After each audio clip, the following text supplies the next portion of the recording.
වාසනාවන්ත පින්වතුනි,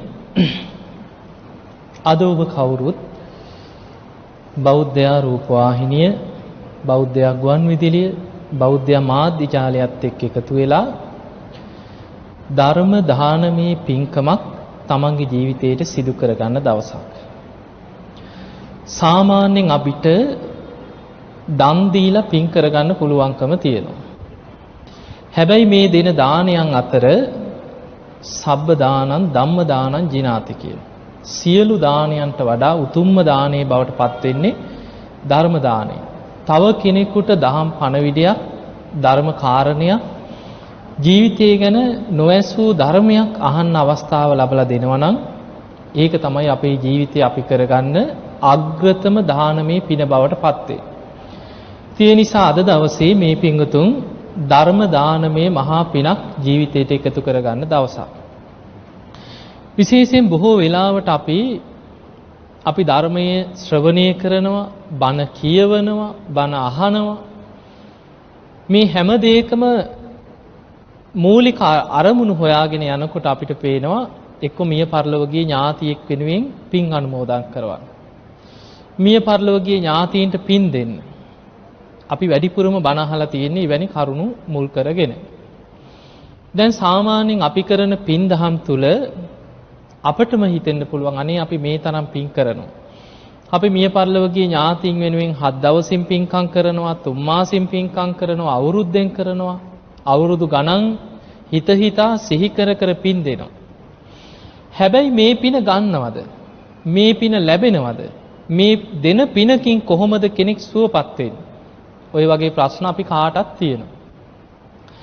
පින්වතුනි, බුදුරජාණන් වහන්සේගේ ධර්මයේ පෙන්නනවා කෙනෙක් මිය පරලොව ගියාට පස්සේ දැන් අපි ගමු දෙමව්පියෝ ඥාතීන් කවුරු හරි තමන් එක්ක එකට ජීවත් වෙලා කෙනෙක් මිය පරලොව ගියාට පස්සේ අපිට ඔහුට අතින් අතට යමක් දෙන්න පුළුවන් කමක් නැහැ. දැන් අපි වෙනදා කෑම කන විදිහටම පිඟා බෙදලා මෙන්න කරලා අනින් දෙන්න පුළුවන් කමක් නැහැ. ඊළඟට අපි ඇඳුමක් ගත්තා මෙන්න අපේ මිය පරලොව ගියෙක් අම්මට තාත්තට ආච්චිට සීයාට කියලා වෙනම අවුරුද්දට ඇඳුමක් දෙනවා වගේ ගෙනල්ලා Tamanට තෑග්ගක් හැටියට අතින් අතට යමක් දෙන්න පුළුවන් කමක් නැහැ. අන්න ඒ නිසා බුදුරජාණන් වහන්සේ පෙන්නනවා අපිට පුළුවන්කම තියෙන්නේ පිනක් කරලා ඒ පින අනුමෝදන් කරනකොට පින් ගන්න පුළුවන් තැනක ඉන්නවා නම් අර පින අනුමෝදන් වෙනවත් සමගම ඒ අවශ්‍ය දේ ලැබෙනවා. දැන් අපි ගමු අපි වස්ත්‍ර දන් දීලා පින් දෙනකොට ඒ අයට වස්ත්‍ර පහළ වෙනවා. අපි ආහාර පාන දන් දීලා පින් දෙනකොට ආහාර පාන පහළ වෙනවා. පැන් දන් දෙනවා, වතුර පූජා කරනවා. එතකොට මේ වගේ පැන් දන් දෙනකොට ඒ අයගේ පිපාසි සංසිඳෙනවා. එතකොට මේ වගේ සමහර වෙලාවට අපි කුටියක් හදලා පූජා කරන්න පුළුවන්. මොනවා හරි වහලයක් සෙවිලි කරන්න දෙයක් දෙන්න පුළුවන්. මේ වගේ යම්කිසි අපි දෙන දේට අනුව තමයි ඒ කෙනාට ඒ පහළ වෙන දේවල් ලැබෙන්නේ. හැබැයි බුදුරජාණන් වහන්සේගෙන් ජානුස්සෝනි කියලා බමුණෙක් ඇවිල්ලා අහනවා ස්වාමීනි අපි මිය පරලොව ගියායට පින් දෙනකොට ඒ දෙන හැමෝම මේවා ලබනවද කියලා. එතකොට බුදුරජාණන් වහන්සේ වදාළ සුදුසු තැනදී ලැබෙනවා, නුසුදුසු තැන ලැබෙන්නේ නැහැ කියනවා. දැන් ඔක එකපාරට අපිට තේරෙන්නේ නැහැනේ. අර බමුණ අහනවා නේ ස්වාමීනි සුදුසු තැන මොකද්ද, නුසුදුසු තැන මොකද්ද? මට තේරුම් ගන්න විස්තර ඇතුව කියලා දෙන්නේ කියලා. එතකොට බුදුරජාණන් වහන්සේ වදාලා බ්‍රාහ්මණය මේ කෙනෙක් මිය පරලොව ගිහිල්ලා අපි ගමු ගොඩාක් අකුසල්ම කර හිටපු කෙනෙක් කියලා. මරණයටපත් වෙලා නිරේ උපදිනවා.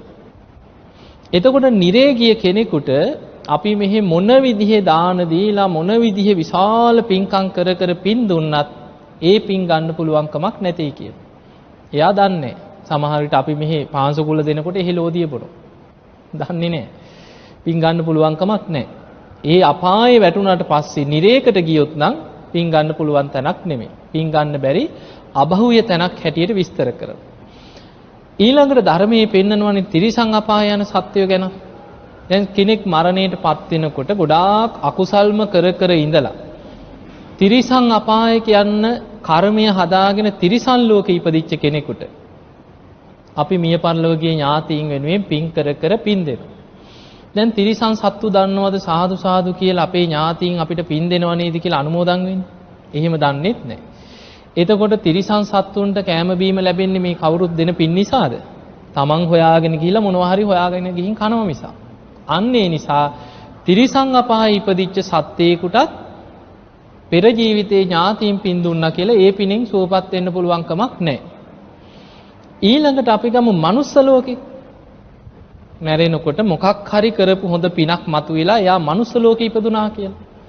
හොඳට පින් කරගත්ත කෙනෙක්. දැන් එයාගේ පෙර ජීවිතේ නෑදෑයෝ පින් කරලා පින් අනුමෝදන් කරනවා.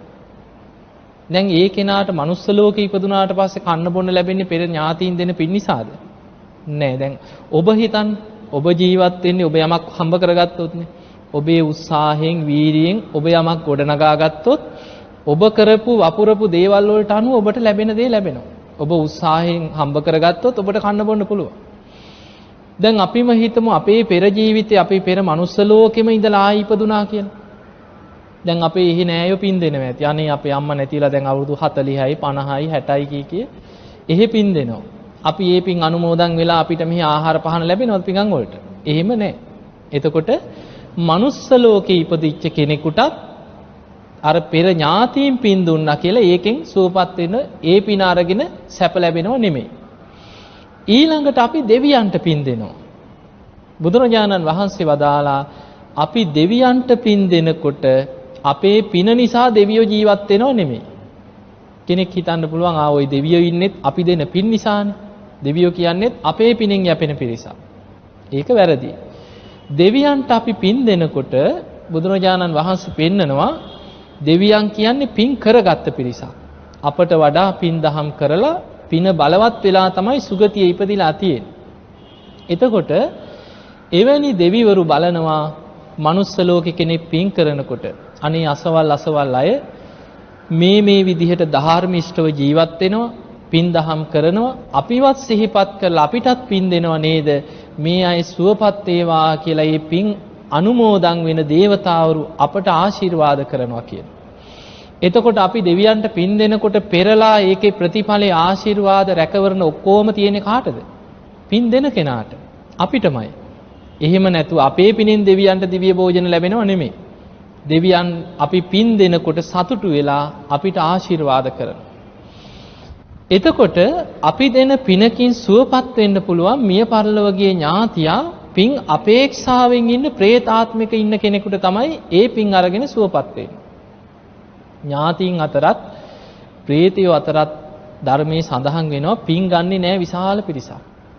පිනට ද්වේෂ කරනවා. සමහර പ്രേත කොටස් ඉන්නවා නිජ්ජාම තන්හික කියලා പ്രേතයෙක් ගැන ධර්මයේ තියෙනවා. ඒ කණ්ඩායමේ උපදින പ്രേතයන් කුසගින්නේ පිපාසයෙන් මුළු ඇඟම දනවා කියන. හරියට රත් වෙච්ච ගල් තලාවකට උණ දළු ටිකක් කපලා දැම්මට පස්සේ ඇකිරිලා යනවා රස්නෙට. අන්න ඒ වගේ උඩුබැලි අතට කෑ ගහනවා විලාප දෙනවා කියන කුසගින්නේ. හැබැයි කොයි තරම් පින් කර පින් අනුමෝදන් කරත් පින් ගන්න බෑ කියන. ඒකට හේතුව පෙන්නනවා මනුස්ස ලෝකෙදි පිනට ගැරහීමේ විපාක කියන. දැන් නැද්ද මනුස්ස ලෝකේ ඉන්නේ නැද්ද? තමන් කරන පිනකුත් නැහැ කෙනෙකුට පිනක් කරන්න දෙන්නෙත් නැහැ. පින් කරන කෙනාටත් බනිනවා. මොකටද උඹලා දන් දෙන්නේ? පිස්සුද කියලා. එතකොට මේ වගේ දන් දෙන කෙනාට බනිනවා, පින් කරන කෙනාට බනිනවා, පිනට නිග්‍රහ කරනවා, පින කඩාකප්පල් කරන්න කටයුතු කරනවා. මේ වගේ පිනට නිග්‍රහ කරපු කෙනා මරණින් මත්තේ പ്രേත ලෝකයකට වැටුණත් බුදුරජාණන් වහන්සේ වදාලා පින් ගන්න බැරි പ്രേත කොට්ටාසයක තමයි කියන උපදී. අර කරපු අකුසලේ විපාකේ හැටියට. ඊළඟට තියෙනවා කුණු පාස කියලා പ്രേත කොටසක් ගැන විස්තර කරනවා මල කුණු තමයි කියන ආහාර කරගන්න. කොච්චර පින් දුන්නත් ඒ පිනෙන් ආහාර පාන ලැබෙන්නේ නැහැ කියන. ඒ අයගේ ආහාර තමයි මල කුණු. මිනි පුච්චනකොට උතුරලා යන උරුණු තෙල් ආග්‍රහණය කරනවා කියන. මිනි කුණු වෙනකොට ගලන ඕජාව ආග්‍රහණය කරනවා කියන. දරුවෝ ලැබෙනකොට ගලන ගැබ් මල ආග්‍රහණය කරනවා කියන. අර අසූචි වර්ග කුණු වර්ගම තමයි ආග්‍රහණය කරන්නේ. එවැනි പ്രേතයන්ටත් කොච්චර පින් දුන්නත් පින් ගන්න බෑ කියන. එතකොට අපි දෙන පිනෙන් සුවපත් වෙන්නේ නැහැ. ඒ වගේ තව තියෙනවා පාංසු පිසාච ගූතකාදක කියලා പ്രേත කොටසක් ගැන තියෙනවා අසූචි ආග්‍රහණය කරන പ്രേතයෝ ගැන. මේ වගේ ධර්මයේ නොයේක් പ്രേත කණ්ඩායම් ගැන විස්තර වෙනවා. ඒ අතර ඉන්නවා පරදත්තූප කියලා പ്രേත කොටසක්. අන්නේ പ്രേතයන්ගේ ස්වභාවය හැම වෙලාවෙම බලාගෙන ඉන්නේ අනේ අපේ ඥාතීන් අපිට දැන් පිනක් දෙයි. අපේ දූ දරුවෝ ඥාතීන් මට දැන් පින් අනුමෝදන් කරයි දැන් මං වෙනුවෙන් පිනක් කරයි කියලා හැම වෙලාවෙම පින් ගන්න බලාගෙන ඉන්න പ്രേත කොටසක් ඉන්නවා. අන්නේ අයට තමයි කියන්නේ පරදත්තූප പ്രേතයෝ කියලා.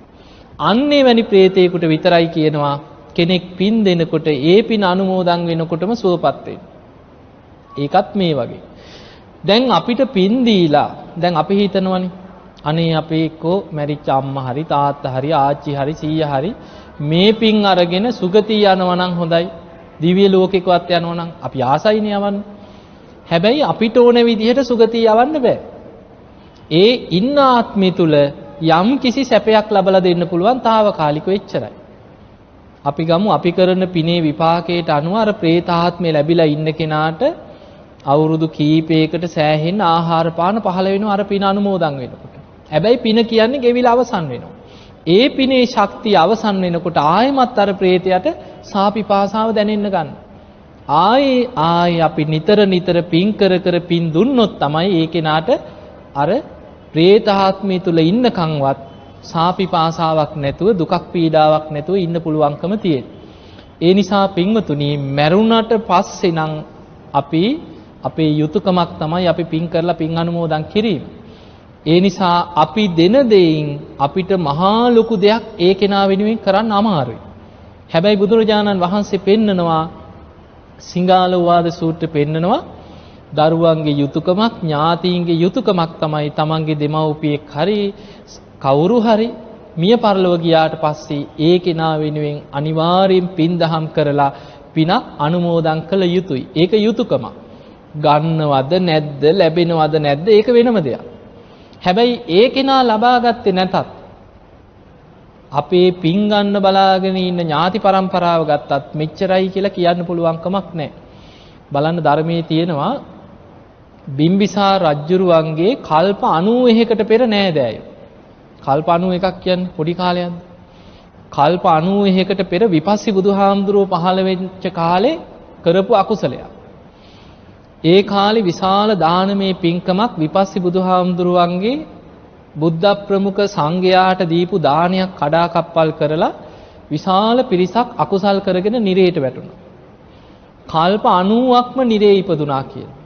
එතකොට නිරේ දුක් ඉඳලා මේ මහා භද්‍ර කල්පයේ ආරම්භයේදී තමයි අපායෙන් මිදුනේ. අපායෙන් මිදිලා പ്രേතය වෙලා ඉපදුනා. දැන් මේ പ്രേත කොට්ටාසේ කකුසඳ බුදුරජාණන් වහන්සේ පහළ වුණාට පස්සේ කකුසඳ බුදුහාමුදුරුවෝ ඉදිරියේ පෙනී ඉඳලා පින් ඉල්ලුවා. රජ කෙනෙක් කකුසඳ බුදුරජාණන් වහන්සේට දානෙ දීලා තමන්ගේ ඥාතීන්ට පින් දීලා ඒ ඥාතීන් සුවපත් වෙන දිහා බලාගෙන හිටියා මේ പ്രേතයෝ ටික. මේ പ്രേතයොත් ඇවිල්ලා බුදුරජාණන් වහන්සේට කියනවා අනේ ස්වාමීනි අපි දැන් කල්ප ගාණක් නිරේ දුක් විඳලා තමයි කිව්වා මේ പ്രേත ආත්මයට ආවේ. ඒ නිසා අපිට මිදෙන්න පිනක් අනුමෝදන් කරවන්නේ කි. කකුසඳ බුදුරජාණන් වහන්සේ බැලුවා අකුසල් බලවත් වැඩි. කියනවා പ്രേතයිනි නුඹලාට මගේ බුද්ධ ශාසනය නම් පින් ගන්න බැරිය කියලා. අනාගතයේ පහළ වෙනවා කිව්වා කොණාගමන කියලා බුදු කෙනෙක්. උන්වහන්සේගේ කාලෙවත් උත්සාහ කරලා බලන්නේ කි. එතකොට මේ പ്രേත කොටස කකුසඳ බුදුරජාණන් වහන්සේත් පිරිනිවන් පාලා. ඒ බුද්ධ ශාසනයත් අවසන් වෙලා. බුද්ධ ශූන්‍ය කාලයත් අවසන් වෙලා ඊළඟ බුදුහාමුදුරුවෝ පහළ වෙනකම් බලාගෙන හිටියා. පින් ගන්න බලාගෙන ඉඳලා ඔන්න කොණාගමන බුදුරජාණන් වහන්සේ පහළ වුණාට පස්සේ ඒ බුදුරජාණන් වහන්සේගෙනුත් පින් ඉල්ලුවා.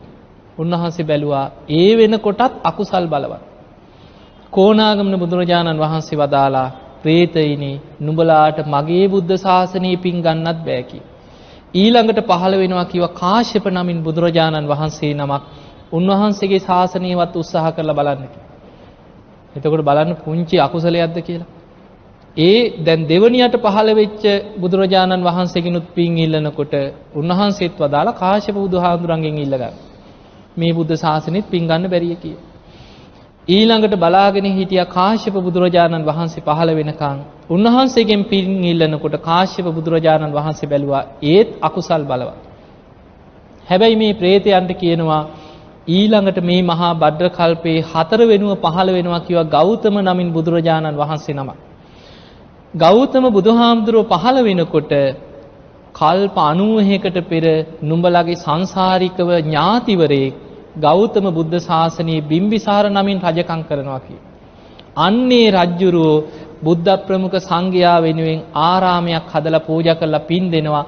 අන්නේ පින ගත්තොත් නම් මිදෙන්න පුළුවන් කිය. ඒ නිසා ඊළඟ බුදුහාමුදුරුව පහළ වෙනකන් ඔන්න ඔය පින අනුමෝදන් වෙන්න බලාගෙන ඉන්න කිය.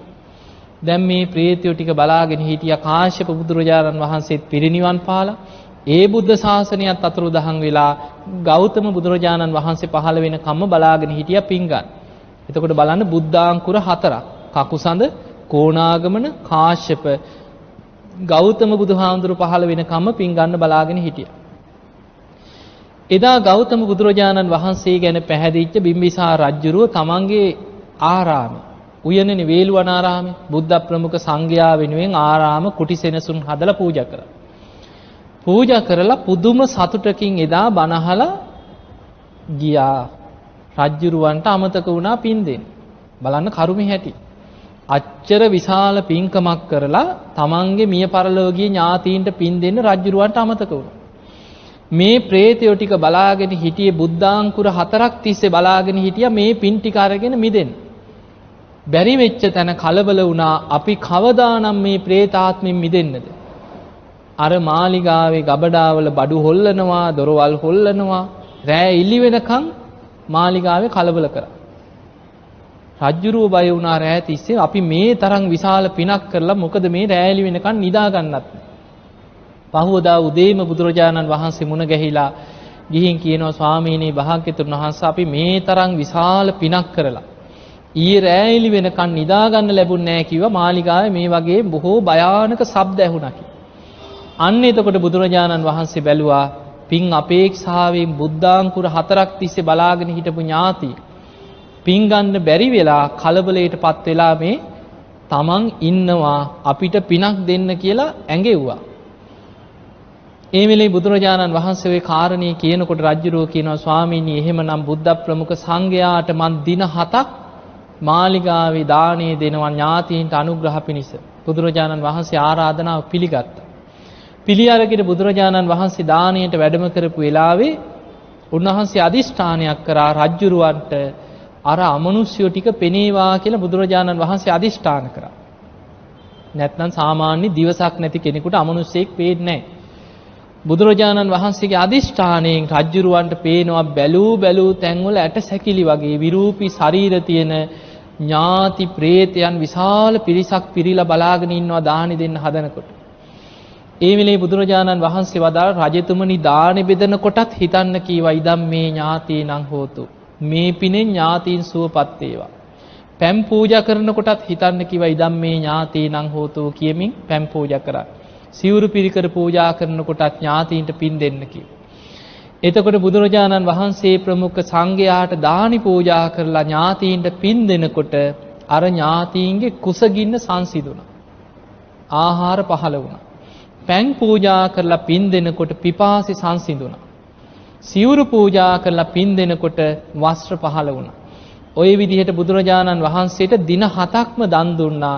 දින 7ේම තිරෝකුඩ්ඩ කියන සූත්‍රයෙන් බුදුරජාණන් වහන්සේ දහම් දෙසුවා අර මිය පරලෝකීය ඥාතීන්ට අනුග්‍රහ පිණිස. ඔන්න ওই දේශනාවේ තමයි තියෙන්නේ ඔය අපි අහලා තියෙන පැන් වඩනකොට කියන්නේ යතාවාරි වහා පූරා පරිපූර්ෙන්ති සාගරං ඒව මේව ඊතෝ දින්නම් පේතානං උපතප්පති කියලා ගාථාවක්. අන්නේ ගාථාව තියෙන්නේ තිරෝකුඩ්ඩ සූත්‍රය. ඒ දේශනාවේ තියෙන්නේ ඒ ගාථාවේ තියෙන්නේ හරියට ඉහළ ඉඳන් ගලාගෙන යන ජල පහරක් පහළ තියෙන හිස්තැන් පිරී ඉතිරීගෙන මහා සාගරයට වතුර ගලාගෙන යනවා. අන්න ඒ වගේ පින් දහම් රැස් කරගත්ත කෙනෙක් තමන්ගේ ජීවිතයේ පින් රැස් කරගෙන මිය පරලෝකීය ඥාතීන්ට පින් දෙනකොට ඒ අයගේ ජීවිතත් පිනෙන් පිරීලා ඉතිරිලා ඒ අය සුවපත් වෙනවා කියලා. එතකොට පින්වතුනි අපිට මේවෙන් පේනවා කෙනෙක් මිය පරලොව ගියාට පස්සේ යමක් රැස් කරගන්නවා කියලා හිතාගෙන ජීවත් වෙන එක බොහොම භයානක දෙයක්. මොකද සමහරු ඉන්නවා එහෙම අදහස් වල ඉන්නවා.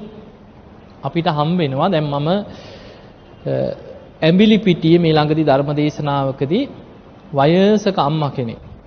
අනේ හාමුදුරන්ව බලන්න ආසයි කියලා. ඉතින් දරුවෝ එක් කරගෙන ඇවිල්ලා බණ ඉවර වෙච්ච ගමන් එක්කන් ආවා. අවුරුදු 85ක් විතර ඇති. ඉතින් මගේ යන බණ ධර්ම දේශනා නිතර අහනවා කියලා. ඉතින් මම ගොඩක් වෙලා කතා කළා. මම ඇහුවා අනේ හාමුදුරනේ පොඩි කාලේ ඉඳන් සීල් ගන්නවයි කියලා. මේ ඉහේ කෙස් ගන්න සාංගික දාන දීලා තියෙනවා කියලා. කටින පින්කම් 10ක් කරා කියලා. ඉතින් මම ඔය ඔක්කොම අහගෙන ඉඳලා මං කිව්වා ඉතින් අම්මා දැන් ගොඩාක් පින් කරලා තියෙනවනේ බය වෙන්න දෙයක් නැහැ නේ අම්මට කියලා. ඒ වුණාට හාමුදුරනේ කියන්න බෑ කිව්වා. විශ්වාස නැතේ කිව්වා. ඒ නිසා මම නම් කියලා තියෙන්නේ මගේ ළමයින්ට මම මැරුණට පස්සේ උඹලා හොඳට මට දානයක් දීලා පින් දීපල්ලා කියලා කිව්වා. ඔන්න බලන්න අච්චර පින්කම් කරපු අම්මා හිතාගෙන ඉන්නේ මැරුණට පස්සේ ළමයින්ගේ පින් අනුමෝදන් වෙයි. හරිද වැරදිද? Tamanට තියෙන්න එපා මම පින් කරගත්ත කෙනෙක්. මම මෙච්චර කටින පින්කම් කරා. මම මේ තරම් දානි දුන්නා. මම ඒකාන්තයෙන්ම සුගතියේමයි කියලා Tamanට Taman කරපු පින ගැන විශ්වාසයක් තියෙන්න එපා. එතකොට බලන්න කොච්චර පින් කරලා තිබුණත් Tamanට Tamanගේ පින ගැන විශ්වාසයක් නැහැ. ඒ නිසා පින්තුනේ පින් කරන්න පෙරම අවශ්‍ය දේ තමයි කර්මඵල විශ්වාසය තියෙන්න ඕන. ඒකයි බුදුරජාණන් වහන්සේ පෙන්වන්නේ පළවෙනිම දේ තමයි තෙරුවන් සරණ යන්න ලෞකික සම්මාදිට්ඨිය ඇති කෙනෙක් වෙන්න කියලා. ලෞකික සම්මාදිට්ඨිය උගන්වන්නේ තමන් කරන පිනේ විපාක තමන්ට ලැබෙනවා කියලා ඒ ගැන තමන්ට විශ්වාසයක් තියෙන්න ඕන. එහෙමනම් අපි මෙච්චර දන් දුන්නා කියලා අපිට විශ්වාසය තියෙනවා නම් තමන් දැනගන්න ඕනේ එහෙමනම් මම ගොඩක් පින් කරගත්ත කෙනෙක්. මම මේ වගේ පින් කරගත්තා. ඒ නිසා මම බය නැහැ. මං කොහොමද සුගතියමයි කියලා තමන්ට තමන් ගැන විශ්වාසයක් තියෙන්න ඕන. මැරුණට පස්සේ දැන් මෙච්චර පින් කරලා මැරුණට පස්සේ ළමයින්ට කියන්න ඕනේ මට පින් දීපල්ලා කියලා. අන්න ඒ නිසා පින්වතුනි ජීවත් වෙලා ඉන්න කාලේ හැම වෙලෙම හිතන්න මරණ මංචකේ දක්වාම ධර්මයෙන් එන්න පුළුවන්කම තියෙනවා. දේශනාවල් වල තියෙනවා දැන් ওই ධනංජානි කියලා බමුණෙක් ගැන තියෙනවා මරණාසන්න වෙනකොට නිරේ යන්න කර්මයේ හැදිච්ච බමුණේ. පුළුවන් තරම් අකුසල් කර කර හිටියා. සාරිපුත්ත හාමුදුරුවෝ දැක්කහම කතා බහ කරනවා. උන්වහන්සේ පිණ්ඩපාත යනවා දැක්කොත් දාන ටිකක් තිබ්බොත් ගිහින් බෙදනවා. හැබැයි සාරිපුත්ත හාමුදුරුවෝ කියනවා බ්‍රාහ්මණය ඔය වගේ දේවල් නම් කරන්න එපා. අකුසල් කරන්න එපා. අපායයි. ඒ මොන උපදෙස් කිව්වත් ධර්මයේ නම් හැසිරුණේ නැහැ. ස්වාමීනි ඉතින් ඔබ වහන්සේ නම් කියයි කියන.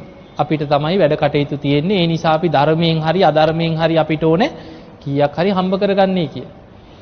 ඔහොම කියා පුළුවන් තරම් දුස්සීලව හිටියා. ඉඳලා මරණාසන්න මොහොතේ පෙර නිමිති පහළ වෙන්න පටන් ගත්තා.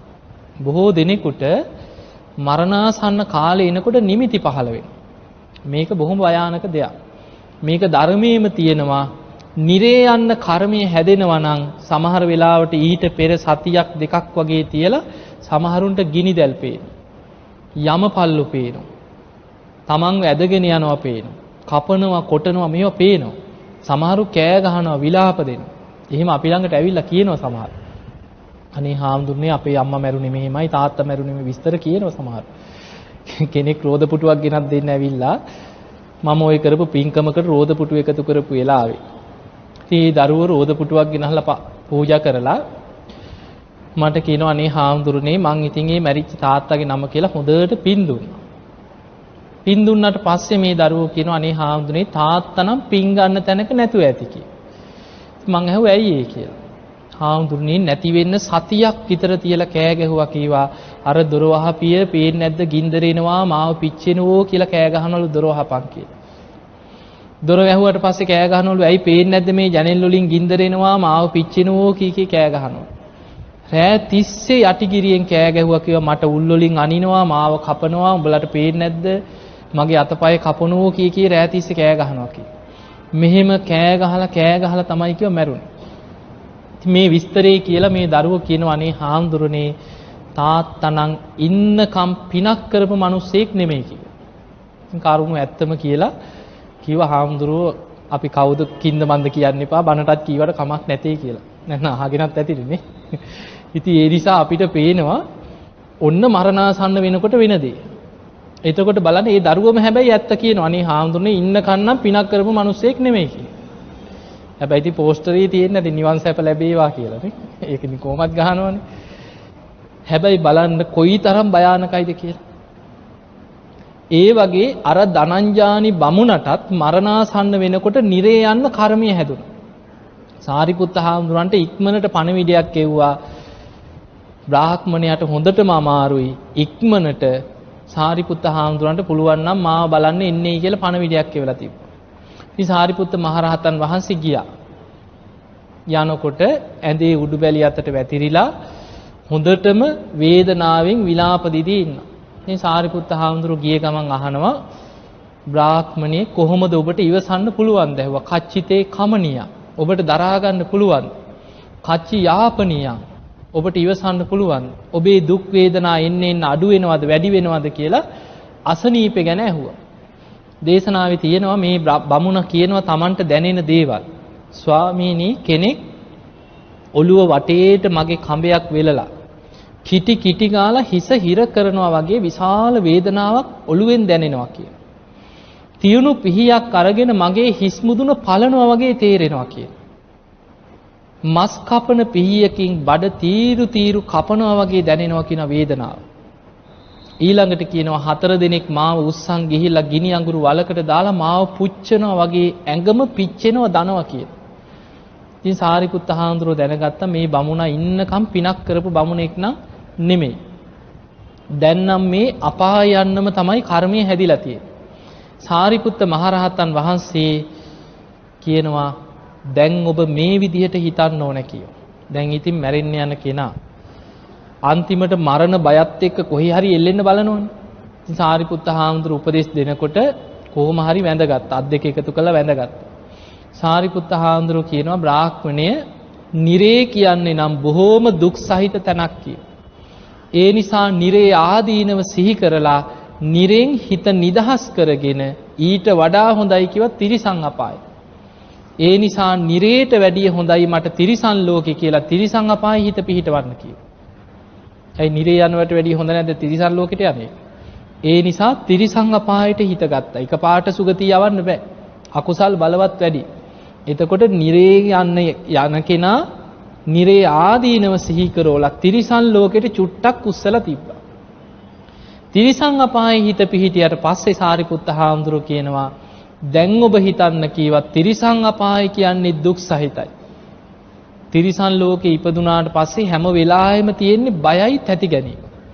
දැන් බලන්න ওই දේශනාවල තියෙනවා පෙර නිමිති ගැන කියනකොට තිරිසන් අපාය යන්න කර්ම හැදෙන අයට මරණාසන්න වෙනකොට වැඩිපුරම දැනෙන්නේ බයයි තැති ගැන්මයි කියන.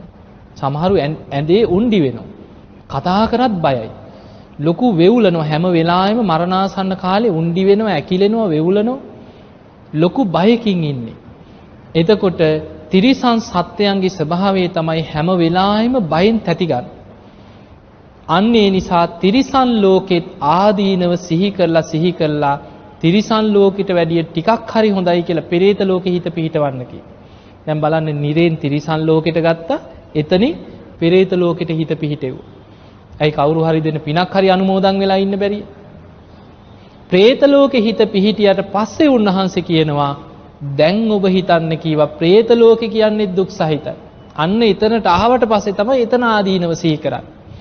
ඒ නිසා പ്രേත ලෝකෙත් ආදීනවම හිතලා ඊට වඩා හොඳයි මට මනුස්ස ලෝකේ කියලා මනුස්ස ලෝකේ හිත පිහිටවන්න කියලා.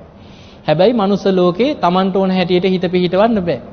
සාරිපුත්ත හාමුදුරුවෝ මේ වෙලාවේ සීල් සමාදන් කරලා තුනුරුවන් ගැන සද්ධාව ඇති වෙන විදිහට බණ කියනකොට අන්න හිතේ සද්ධාව ඇති වෙනවා. තුනුරුවන් ගැන හිත පහදිනවා. අන්න එහෙම හිතේ පැහැදීම සද්ධාව ඇති වෙනකොට പ്രേත ලෝකෙන් හිත මිදිලා අන්න මනුස්ස ලෝකෙ හිත පිහිටියා. දැන් මනුස්ස ලෝකෙත් හිත පිහිටියට පස්සේ සාරිපුත්ත හාමුදුරුවෝ කියනවා බ්‍රාහ්මණයේ මනුස්ස ලෝකෙ කියන්නේ දුක් සහිතයි කිය. ඇයි දැන් මැරෙන්න වැටෙනකම්ම දෙයක් කරගන්න බැරි වුණානේ. ඒ නිසා මනුස්ස ලෝකෙත් ආදීනවම හිතලා ඊට වඩා හොඳයි කිව්වා චාතුම් මහරජික දිව්‍ය ලෝකෙ. හැබැයි දෙව්ලොව යන්න නම් තියෙන්න ඕනේ කරුණු පහක්. සද්ධා, සීල, සුත, ත්‍යාග, ප්‍රඥා කියන. ඒවට කියන්නේ සීක බල. තුනුරුවන් ගැන සද්ධාව තියෙන්න ඕනේ සුගතියක්. සීලවන්තකම තියෙන්න ඕනේ. සුත කියන්නේ දහම් දැනුම හොඳට දියුණු කරගෙන තියෙන්න. ත්‍යාග සම්පත්තිය කියන්නේ අතහැරීම, දන් දීම, පින් කරගෙන තියෙන්න. ප්‍රඥාව කියන්නේ ධර්මයේ නුවණින් විමසලා ඇති කරගත්ත වැටහීමක් ටික ටික හරි දියුණු කරගෙන තියෙන්න ඕන. එතකොට මේ කරුණු පහ වැඩෙන විදිහට සාරිපුත්ත හාමුදුරුවෝ බණ කියන. අර කරුණු කියාගෙන යනකොට වැඳගෙන අහගෙන ඉන්න බමුණගේ හිතේ මේ කරුණු පහ ටික ටික වැඩිගෙන ගියා. මනුස්ස ලෝකෙනුත් හිත මිදිලා දිව්‍ය ලෝකෙ හිත පිහිටියා. සාරිපුත්ත හාමුදුරුවෝ තවදුරටත් බණ කියාගෙන යනකොට හිතේ සමාධියක් ඇති වුණා. සමාධිය ඇති වෙනකොටම බ්‍රහ්ම ලෝකෙ හිත පිහිටියා. සාරිපුත්ත හාමුදුරන්ට හිතුණා ඉතින් බ්‍රහ්ම ලෝකේ යන්න තමයි බ්‍රාහ්මණ ආගමේ අය කැමති වෙන්නේ. මහා බ්‍රහ්ම දෙවියෝ ළඟ උපදින්න තමයි බමුණෝ ආස කරන්නේ. ඒ නිසා බ්‍රහ්ම ලෝකේ යන්න උපකාර වෙන විදිහට සතර බ්‍රහ්ම විහරණ ගැන මං කියලා දෙනවා කියලා මෛත්‍රී, කරුණා, මුදිතා, උපේක්ඛා වඩන හැටි උගන්වලා උන්වහන්සේ වැඩියා. ටික දුරක් යනකොට මාර බමුණා අර ධර්මයේම මෙනෙහි කරගෙන මරණයටපත් වෙලා බ්‍රහ්ම ලෝකේ පහළ වුණා. එතකොට මේක තියෙනවා මජ්ක්‍ධිම නිකායේ ධනංජානි කියන සූත්‍රේ. එතකොට අපිට පේනවා මේ බමුණා නිරේ යන්න කර්මයේ හැදිච්ච කෙනෙක්. මැරෙන කම්ම මරණ මංචකයට වැටෙන කම්ම කුසලයක් පිනක් කරගෙන තිබ්බ කෙනෙක් නෙමෙයි. එතකොට මරණාසන්න මොහොතේ නිරේ යන්න කර්මයේ හැදිච්ච බමුණට සුගතිය යන්න උපකාර වුණේ කවුද? සාරිපුත්ත හාමුදුරුවෝ ළඟට ඇවිල්ලා ටික ටික හිත පිහිටෝලා හිත ධර්මයේ පිහිටෝලා අර නිරෙන් තිරිසන් ලෝකෙට ගත්තා. එතනින් പ്രേත ලෝකෙට ගත්තා. එතනින් මනුස්ස ලෝකෙට ගෙනාව. දිව්‍ය ලෝක වලට අරගෙන ගියා. මේ විදිහට ඉහළට හිත දියුණු කරවලා බ්‍රහ්ම ලෝකෙට යනකම් හිත පිහිටෙව්වා. අන්න කල්යාණ මිත්‍රෙක් මරණ මංචකයේ ඉඳීමේ වටිනාකම. ඒ නිසා පින්වතුනි කෙනෙක් මරණාසන්න වෙනකොට ධර්මයේ දන්න කෙනෙක් ළඟ හිටියොත් ලොකු දෙයක් කරගන්න පුළුවන්. ඒ නිසා ධර්මයේ නොදන්න කෙනෙක් වට වුණොත් මොකද වෙන්නේ? අඩු ගානේ මොකක් හරි පිනක් ඇතුව සුගතියක හරි යන්න පිනක් තියෙන කෙනා ධර්මයේ නොදන්න අය වට වුණාට පස්සේ යන්නේ කොහෙටද? අපායටමයි. යවනවා කෙලින්ම අපායටම. දැන් හිතන්න කෙනෙක් මරණාසන්න කෙනෙක් අන්ත අසරණයිනේ. මරණාසන්න කෙනාට ලොකු බයක් තියෙනවා ජීවිතේ. එකක් කායික වේදනාවෙන් අසරණ වෙනවා. ඊළඟට සිහි කල්පනාව දුර්වල වෙනවා බොහෝ දිනෙකට මරණ මංචකේ. ඊළඟට මැරිච්ච ඥාති ප්‍රේතයෝ සමහරුන්ට පේන්නම එනවා මරණාසන්න වෙනකොට. එහෙම සමහරුන්ට පෙනී ඉඳලා පේන්නම ඉඳලා කතා කරනවා අඬ ගහන. මෙහෙට වරින් අපි ඉන්න තැනට වරින් කියලා අර මැරිච්ච ඥායදෑයෝ කතා කරනවා. ඊළඟට කරපු අකුසල් බලවත් වෙනවා. ජීවත් වෙලා ඉන්නකොට මම මේ වගේ වැරදි වැඩ කරා, මේ වගේ පව්කම් කරා, මේ වගේ නොපනත්කම් කරා. ඕවා එක එක මරණ මංචකේ සිහි වෙනවා. දැන් ඔය වගේ මරණාසන්න කෙනෙක් ඒ ඔක්කොටම වැඩිය දරා ගන්න බැරි දෙන්නේ අතහැර ගන්න බැරි දෙය. දරුවෝ, ගෙවල් දොරවල්, නෑදෑයෝ, ඥාති මේවා අතහැර ගන්න බැරුව පිය විප්පයෝගෝ දුක්ඛෝ කියන මේ දුක දරා ගන්නම බැරි දෙයක්. එතකොට හිතන්න මරණාසන්න කෙනා එච්චර අසරණ වෙනකොට ඒ කෙනා වටේට ඉඳගෙන දරුවෝ ටිකත් හූ තියන්න ගත්තොත් දාලා යන්න ඉපෝ කියලා අපි කෑ ගහන්න ගත්තොත් මොකද වෙන්නේ? සුගතිය යන්න පුළුවන්ද? උඹලා කියන නිසා මං ඉන්නම් කියලා නතර වෙන්න පුළුවන්ද? අන්ත අසරණයි. ඒ නිසා මරණාසන්න කෙනෙකුට වටේ ඉඳගෙන අපි කෑ ගහනවා හූ තියනවා අඬනවා කියන්නේ ඒක තමයි ඒ කෙනාට කරන ලොකුම හතුරුකම. ආයි තව හතුරුකමක් ඕනේ ඒ කෙනාට සුගතිය යන්න තියෙන අවස්ථාව අපි නැති කරන බය කරන. ඒ නිසා පින්වතුනි මරණයේ ඉදිරියේ අන්ත අසරණයි කෙනෙක් කොයිතරම් අසරණ වෙනවද කියන්නේ. මම අම්මා කෙනෙක් බලන්න ගියා මාස 2ක් විතර ඇති. ඔය මගේ භාවනා වැඩසටහන් වලට එන පුතෙක්. ඉතින් මට කතා කළා අනේ හාමුදුරනේ අම්මා නම් ඉච්චර ධර්මයකට ලැබි කෙනෙක් නෙමෙයි. අනේ හාමුදුරනේ පොඩි වෙලාවකට එන්න කියලා පස්සේ මම බලන්න ගියා. ඒ අම්මා මම ඉතින් ගිහින් කතා කරපු වෙලේ ඉඳන් කොච්චර කිව්වත් හිත හදන්න බෑ. අනේ හාමුදුරනේ මට මැරෙන්න බෑ කියලා. අනේ හාමුදුරනේ මාව බේරගන්නයි කියලා. අනේ හාමුදුරනේ මම මැරෙයිද කියලා අහනවා. ඉතින් පුළුවන් ද මැරෙන්න යන කෙනා මට බේරන්න? පුළුවන් කමක් නැහැ. ඉතින් මම බණ කිව්වා අන්තිමට විනාඩි 15ක් 20ක් හොඳට අහගෙන ඉන්නවා. මං කිව්වා දැන් මමත් මැරෙනවා. මේ අම්මත් මැරෙන්න පුළුවන්. මේ ලෙඩ්ඩුත් මැරෙනවා. වෛද්‍යවරුත් මැරෙනවා. දරුවොත් මැරෙනවා. රජවරුත් හිටියා. සිටුවරුත් හිටියා. අද පොළොව හාරලවත් හොයන්න තියනවාද හිටපු රජවරු සිටුවරු? හැමෝම මැරෙනවා. මේ කවුරුත් හැමදාම ඉන්න ආපු මිනිස්සු නෙමෙයි. ඒ ටික හොඳට අහගෙන ඉඳලා ඒ උනාට හාමුදුරුවනේ මට නම් මැරෙන්න බෑ කිව්වේ. ඔන්න බලන්න ස්වභාවය. බලන්න කොච්චර අසරණයිද කියලා කිව්වා කොච්චර ධර්මයේ කිව්වත් හිතට යන්නේ. ඇයි ජීවත් වෙලා ඉන්නකොට මරණය ගැන අනිත්‍ය ගැන හිතලා තිබ්බ කෙනාට විතරයි මරණ මංචකේ පවා කියන බණ ටික හිතට යන්නේ. ජීවත් වෙලා ඉන්නකොට මැරෙනවා කියලා හිතුවේ නැත්නම් ජීවත් වෙලා ඉන්නකොට මරණ සතියක් ගැන සිහි කරලා නැත්නම් මම මැරුණට පස්සේ කොහේ යයිද කියන විශ්වාසයෙන් පිනක් දහමක් කරගෙන නැත්නම් හිටි ගමන් මරණාසන්න වෙච්ච කෙනාට මොන බණ කිව්වත් බුදුරජාණන් වහන්සේ ඇවිල්ලා පෙනී හිටියත් වැඩක් නැහැ. ඇයි ධර්මයේ හිතට යන්නේ? එයා හිතන්නේම නැහැ මට ජීවත් වෙන්න ඕනේ. නෑ මට නම් මැරෙන්න බෑ. එතකොට බලන්න කොච්චර අසරණයිද කියලා. අන්න ඒ නිසා පින්වතුනි මරණ මංචකේ අන්ත අසරණයි. මේ මරණ මංචකේ අසරණ නොවෙන්න නම් අපි ජීවත් වෙලා ඉන්න කාලේ හැම වෙලාවෙම හිතන්න ඕන. මම කවදා කොතන කොයි මොහොතේ මට මරණයට මුහුණ දෙන්න වෙයිද දන්නේ. නිකන් හිතන්න මේ විදියට. මව් කුසට ඇතුල් වෙච්ච වෙලාවේ ඉඳන් හැම මොහොතකම ගෙවෙන හැම මොහොතක් තප්පරයකම කොච්චර මව් කුසේ දරුව මැරෙනවද? අවුරුද්දකට ලක්ෂ 60ත් 70ත් අතර ප්‍රමාණයක් ලෝකේ මව් කුසවල් ඇතුලේ දරුව මැරෙනවා. ওই තමයි සංඛ්‍යාලයක. ඊළඟට ලක්ෂ 80ත් 100ත් අතර ප්‍රමාණයක් මව් කුසවල් ඇතුලේ දරුව මරනවා අවුරුද්දකට. එතකොට කෝටි 1.5ක් දෙකක් අවුරුද්දක් තුල දරුව මව් කුසේ මැරෙනවයි මරනවයි ඔක්කොම. ඊළඟට ඉපදිච්ච ගමන් මැරෙනවා. ඉපදිලා දවසෙන් දෙකෙන් අම්මලා කිරි දෙනකොට ඔඩොක්කුවේ දරුව මැරෙනවා. හිතන්න මව් කුසට ආපු එලේ ඉඳන් හැම මොහොතකම කවදද කොතනද කොයි මොහොතේද මරණය විශ්වාස නැහැ. ඒ නිසා අපිට නෑ මම නම් දැන් මැරෙන්නේ මට මෙච්චර කාලයක් ජීවත් වෙන්න තියෙනවා. අපිට තව කල් තියෙනවා. අපිට කාටවත් එහෙම කල් තියා නිගමනයක් කරන්න පුළුවන් කමක් නැහැ. ඒ නිසා හොඳට මතක තියාගන්න අපේ පවුලේ 10 දෙනයි කියන්නේ කවදා හෝ මලගෙවල් 10ක්. අපිට යාළු මිත්‍රයෝ නෑදෑයෝ 100ක් ඉන්නවා කියන්නේ කවදා හෝ මලගෙවල් 100ක්. ඒක තමයි ජීවිතයේ ඇත්ත. කොච්චර ආදරෙන් පණට පණ වගේ ජීවත් වුණත් කවුරු හරි ඉස්සර වෙනවද නැද්ද? දෙන්නගෙන් කවුරු හරි ඉස්සර වෙනවා. දෙමව්පියෝ ඉදිරියේ දරුවෝ මැරෙනවා. දරුවෝ ඉදිරියේ දෙමව්පියෝ මැරෙනවා. ස්වාමියා ඉදිරියේ බිරිඳ මැරෙනවා. බිරිඳ ඉදිරියේ ස්වාමියා මැරෙනවා. බුදුරජාණන් වහන්සේ උපමාවකට පෙන්නනවා මරණය කියන්නේ හරියට ගවයෝ මරණ ගව ඝාතකයෙක් හරක් රංචුවක් කොටු කරගෙන ඇවිල්ලා තියාගෙන එක එක දවසට සමහර වෙලාවට වයසක එක්කෝ හරකෙක් ගෙනියනවා එක පැටියෙක් ගෙනියනවා Tamanට අවශ්‍ය ගවයා අරගෙන මරන්න ගන්නවා දවස ගානේ අර රංචුවේ.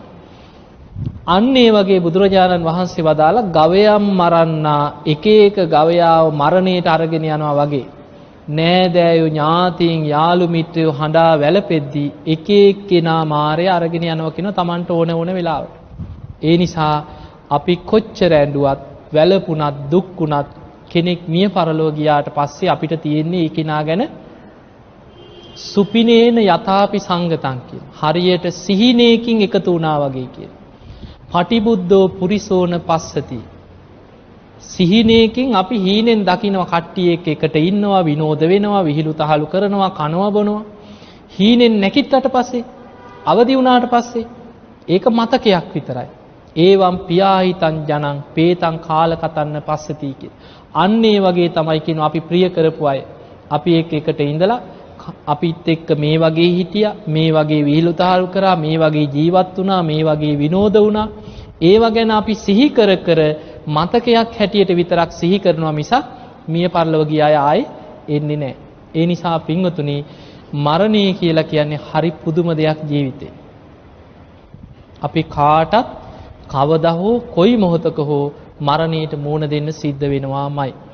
ඊළඟ දේ තමයි සංසාර ගමන ගැන හිතනකොට දේශනාවලම බලන්න තිය අර සාරිපුත්ත හාමුදුරන්ගේ ආත්ම 5කට කලින් අම්මා කෙනෙක් ප්‍රේතියක් වෙලා පින් ඉල්ලපු සිදුවීමක් තියෙනවා. මහා කාශ්‍යප හාමුදුරන්ගේ ආත්ම 3කට කලින් අම්මා උන්වහන්සේ පිණ්ඩපාත යනකොට නගරේ හිඟා කනවා හිඟන්නේ. මහා කාශ්‍යප හාමුදුරන්ට ලුණු නැති කැඳේ එකක් පූජා කරා හිඟමන යන ගමන් හම්බෙච්ච. උන්වහන්සේ කැඳ ටික පූජා කරලා වඳිනකොට කියනවා මෑණියනි ඔබ ආත්ම 3කට පෙර මගේ අම්මා කිව්වා. එතකොට උන්වහන්සේ රහත් වෙලා අම්මා හිඟා කනවා පාරේ ආත්ම 3කට කලින් අම්මා.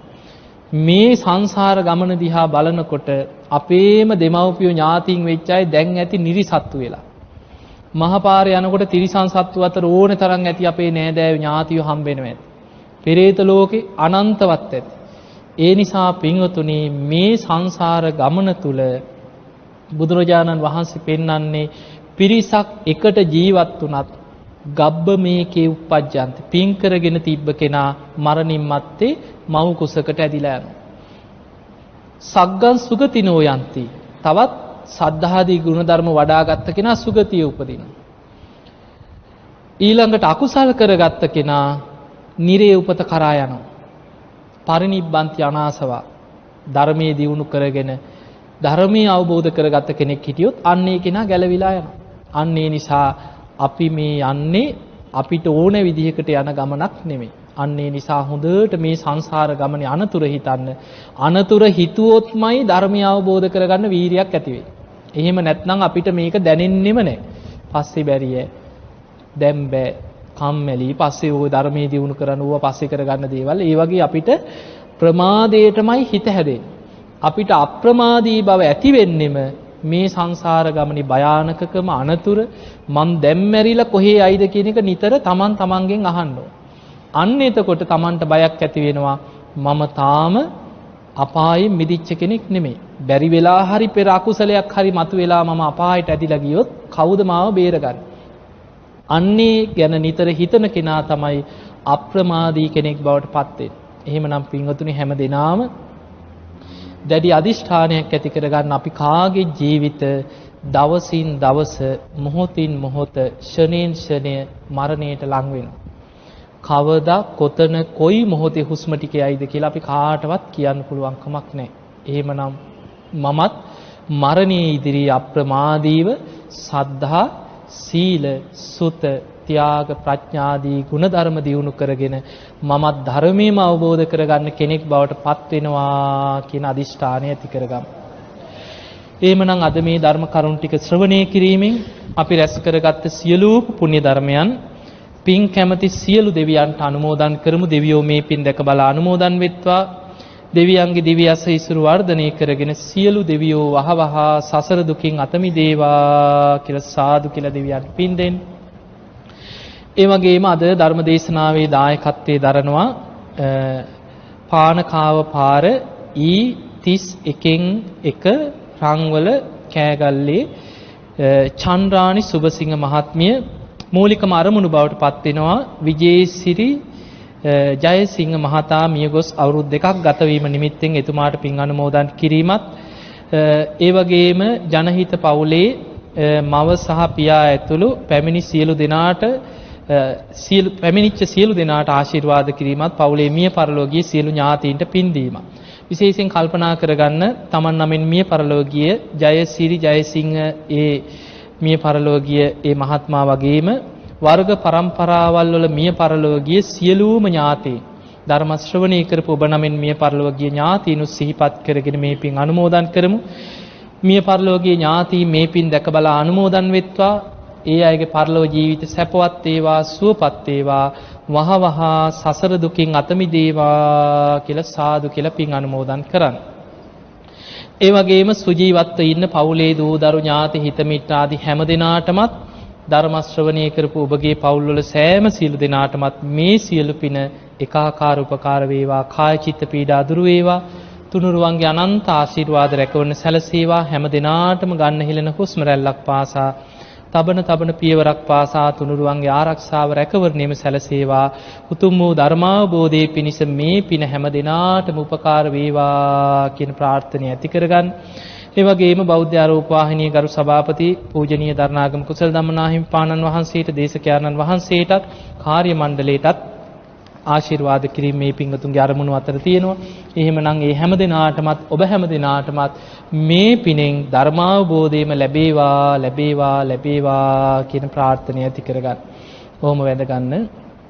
අභිවාදන සීලිස්ස නිච්ඡං වද්ධා ප්‍රචායිනෝ චත්තාරෝ ධම්මා වඩ්ඩಂತಿ ආයුවන්නෝ සුඛම් බලං ආයුරාෝග්‍ය සම්පatti සග්ග සම්පatti මේවච අතෝ නිබ්බාන සම්පatti මිනාතේ සමිච්ඡතු හැමදෙනාම නිදුක් වේවා නිරෝගී වේවා සුවපත් වේවා සුවපත් වේවා සුවපත් වේවා හැමදෙනාටම තෙරුවන් සරණයි.